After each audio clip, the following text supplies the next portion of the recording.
Hello guys, मैं एहसान हुसैन में प्रदेश अध्यक्ष आईटी सेल एबीपीए यानी कि अखिल भारतीय फार्मासिस्ट एसोसिएशन से।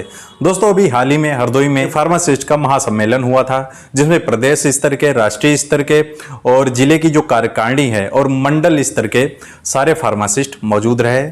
इस कार्यक्रम में जितने भी पदाधिकारी थे और जितने भी कार्यकर्ता थे और सदस्य थे, सभी लोग इस कार्यक्रम में मौजूद रहे और कार्यक्रम को सफल बनाया गया। आने वाले यूपी पीसीआई इलेक्शन के बारे में चर्चा हुई और जो भी फार्मासिस्टों के बारे में परेशानियां आ रही हैं या फिर जो भी भ्रष्टाचार हो रहे हैं या फिर फार्मासिस्टों का शोषण हो रहा है, अखिल भारतीय फार्मासिस्ट एसोसिएशन फार्मासिस्टों के हित के लिए लगातार काम कर रहा है।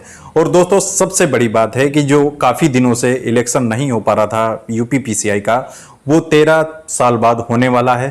तो इसमें आपको हमारे पैनल यानी कि ईबीपीए अखिल भारतीय फार्मासिस्ट एसोसिएशन का जो पैनल है, इसमें 4 प्रत्याशी, इन प्रत्याशियों को आपको वोट करना है और इनको जिताना है, यूपी पीसीआई में पहुंचाना है। जब तक हमारा कोई कैंडिडेट, जब तक फार्मासिस्टों से ही निकला हुआ कोई सदस्य वहां नहीं पहुंचता है, तब तक फार्मासिस्टों का जो शोषण हो रहा है, भ्रष्टाचार हो रहा है और भी कई सारी परेशानियां हैं फार्मेसी क्षेत्र में, वो सारी समस्याओं का निवारण नहीं हो पा रहा है। अगर आप हमारे इन प्रत्याशियों को जिताते हैं, कई सारी समस्याओं का समाधान हो सकता है। तो इसी बारे में कई बिंदुओं पर चर्चा की गई। दोस्तों, हरदोई में फार्मासिस्टों का महासम्मेलन हुआ था। इस महासम्मेलन में हमारी जो विधायिका हैं रजनी तिवारी जी, जो कि उच्च शिक्षा राज्य मंत्री हैं, और हमारे लिए बड़े ही गर्व की बात थी कि वो हमारे इस महासम्मेलन में शामिल हुई और उन्होंने फार्मासिस्टों का जो भी शोषण हो रहा है, भ्रष्टाचार हो रहा है या फिर कई सारी समस्याएं हैं, गवर्नमेंट जॉब नहीं निकल रही हैं, सीएचसी पे, पीएचसी पे और भी कई सारे उपकेंद्र हैं जहां फार्मासिस्टों की तैनाती अनिवार्य है। अब वही मेडिकल कॉलेज में और भी जिला चिकित्सालयों में फार्मासिस्टों की भर्ती होनी है, कई सारे पद खाली पड़े हैं। तो इन सारे बिंदुओं पर चर्चा की गई और माननीय विधायिका जी ने हमें आश्वासन दिया है कि आने वाले दिनों में जल्द ही इन सारी समस्याओं से निवारण मिलेगा। और दोस्तों, जो मेन उद्देश्य था इस महासम्मेलन का, वो था यूपी पीसीआई का इलेक्शन।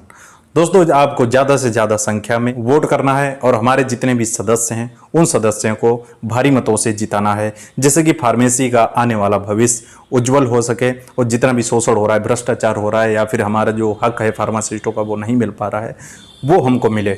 हमारी लड़ाई सिर्फ इसीलिए, हमारी पहचान की लड़ाई है, हमारे हक की लड़ाई है और इस लड़ाई में आपको शामिल होना पड़ेगा और कदम से कदम मिला के चलना पड़ेगा। दोस्तों, हमारे जो राष्ट्रीय अध्यक्ष हैं माननीय शशिभूषण सिंह जी, उन्होंने बड़ी ही कड़ी मेहनत करके इस संगठन को यहाँ तक पहुँचाया है और 13 साल बाद यूपी पीसीआई का इलेक्शन होना है फार्मेसी काउंसिल का।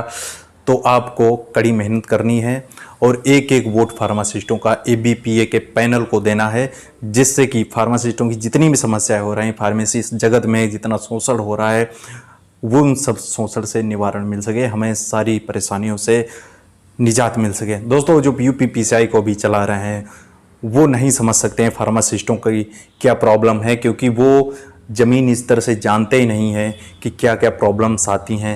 तैनाती नहीं हो पा रही है, सरकारी जॉब नहीं मिल पा रही है, मेडिकल स्टोर खोलने के लिए जाते हैं तो वहाँ पर भी शोषण हो रहा है, डीआई के पास जाते हैं तो लाइसेंस नहीं बन पा रहा है, कई सारी समस्याएं हैं।